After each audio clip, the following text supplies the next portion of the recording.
L'info sur Al 24 News, bienvenue.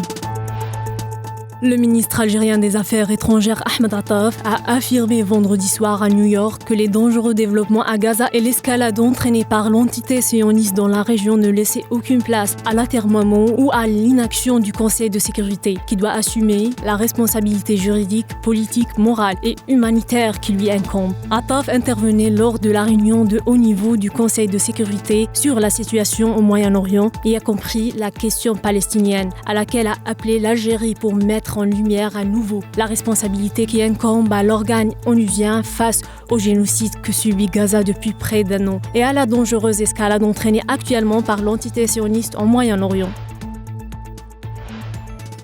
Plusieurs délégations diplomatiques ont boycotté l'allocution du soi-disant premier ministre de l'entité sioniste, le criminel Benyamin Netanyahou, ce vendredi, lors de la réunion de l'Assemblée générale de l'ONU, dans sa 79e session, se retirant du siège de l'Assemblée générale par solidarité avec les peuples palestiniens et libanais, et en protestation contre le génocide mené par l'entité sioniste.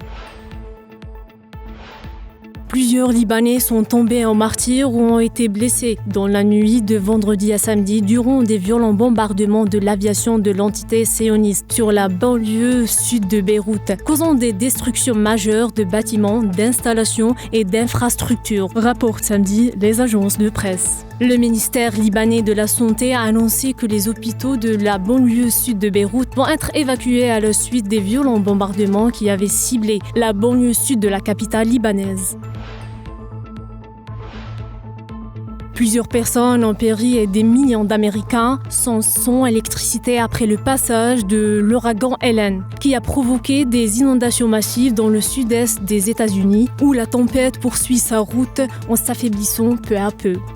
C'est la fin de l'info, merci de l'avoir suivi.